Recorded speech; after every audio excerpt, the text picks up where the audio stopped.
Definitely. And I think they fall into two categories really. Okay. So the first I've kind of already alluded to, which is, reviewing existing and newly planned infrastructure, let's say, because, well, an interesting example is like Nestle in the US, they Yeah. began planning a manufacturing facility and then they realized that actually the existing distribution infrastructure wouldn't be able to support it. And so they decided to build a warehouse attached to the manufacturing plant, which actually lightly reduced that transportation carbon footprint and the fuel costs because they didn't have to go as far because the facility was right next door.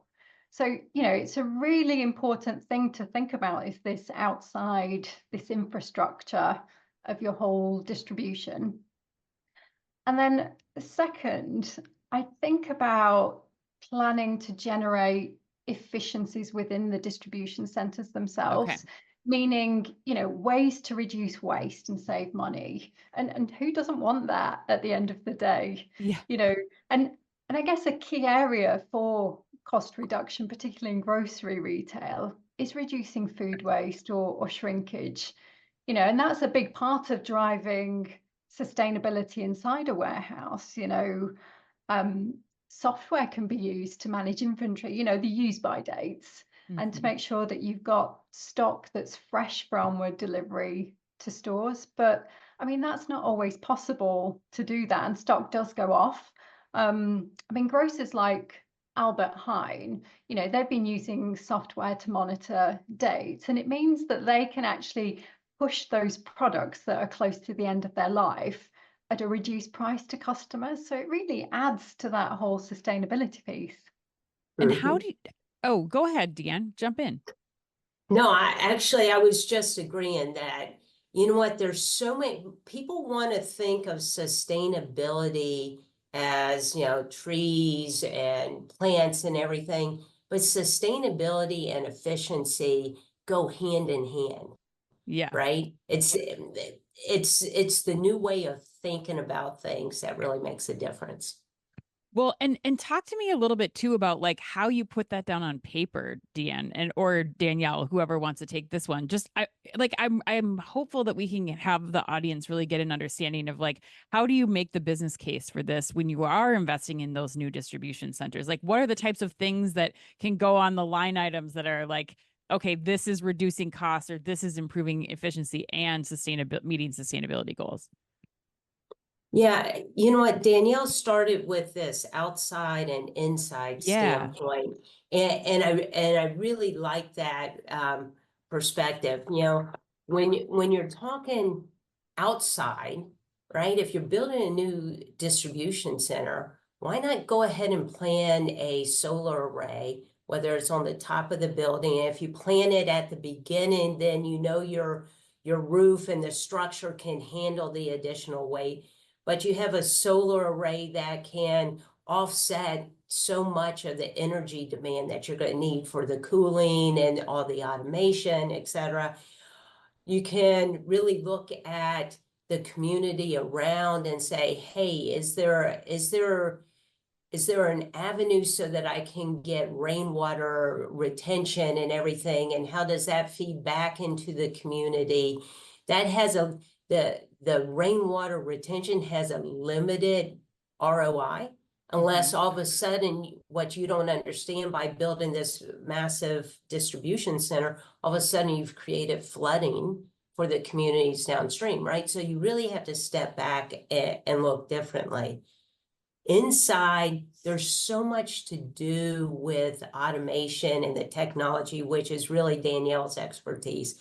But there's how much natural lighting can you get, right? So that you don't have to run lights, even if they're LED lights. How do you get the most efficient HVAC or regenerative energy sources in there? So inside and outside is a great way to kind of think about what can we do, and they have different ROI factors. Right.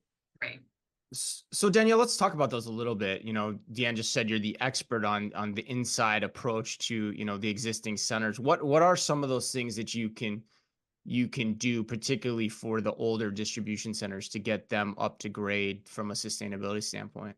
Yeah, absolutely. And, there's lots that you can do. And I think, we have to face the reality that, logistics operations do cost money. They are an on-cost to any business, to run them and to run them well, even, Right. But I mean, the good news is that you don't have to go all big bang. You can take incremental steps to make improvements towards sustainable operations that also deliver savings, which is great news. But perhaps maybe I can give you, let's say, maybe 3 scenarios that relate to the big challenges in grocery retail distribution, because I think it will make it maybe a bit more meaningful and practical, actually. So sit back and relax for a moment. Okay. Yes. So, okay. So firstly, as a business grows, often stock builds up, right, which requires warehousing space. So how do you magically create more space with what you've already got? Okay, that's the conundrum. So, doing things like operating in a reduced footprint area, it can really help support future growth for the retail and grocery industry, really. And it can be achieved through things like automated high density storage or pallet shuttles, or even auto store systems for e-commerce, for example. There's so many options depending on what you need in terms of throughput speed, the volumes that you've got, and the number of items that you need to store. So there's lots of possibilities there. But ultimately, automation can improve that capacity in the footprint that you've got, and give you those reduced operating costs that actually potentially impact profitability, which is a big challenge in the grocery industry, especially with margins. Now, the second scenario that I'll give you is that, well, most grocery operations find that transport costs are increasing. Year on year, they're going up. And to reduce costs, operators are looking at things like electric vehicles, alternative fuels. But actually, many Dematic customers have been implementing automated mixed case palletizing, which is basically, it's a system that efficiently stacks cases onto pallets that will then go on to stores to replenish the stock. And because the pallet is stacked so efficiently with more products, the number of pallets being shipped to store is actually less, which means better vehicle utilization. And I mean, over a year, it can really impact carbon footprint. So, that's a real win, especially when the cost of transportation is going up. So And then basically the first two are yeah. just basic blocking and tackling of good business then, really, at the end of the day. I mean, that's Yeah, what you're talking absolutely. about. So, all right, Yeah. I'm very relaxed now too, Danielle, I must say. So if you're going to give me a third one, I might need a cigarette afterwards. But yeah, go ahead. What's number 3? Let me give you the third one because it is a big one. And I think a lot of people will relate to it as well, because it's the biggest cost process within a warehousing operation. And that is actually picking the order itself. But whilst it could be quite painful, it is an actual opportunity because it's the biggest variable cost within a warehouse. And that means you can actually do something about it, unlike, let's say, fixed building costs that you really can't do anything with until the term ends, for example. And again, here you can make incremental changes to improve picking efficiencies. If you're currently paper-based, you can move to a warehouse management system that captures things like the product date codes to reduce that food waste. You can go to something kind of semi-automated like a pick-to-light system that just helps reduce picking errors because it guides you where to pick. Or you can actually go for big bang automation, like pallet storage and mixed case fulfillment that I've already talked about. There's something out there for everyone's budget. It's just knowing what the challenges are and where to begin. Well, and I'd love for each of you to kind of go into one of the best ways to kind of share some of the things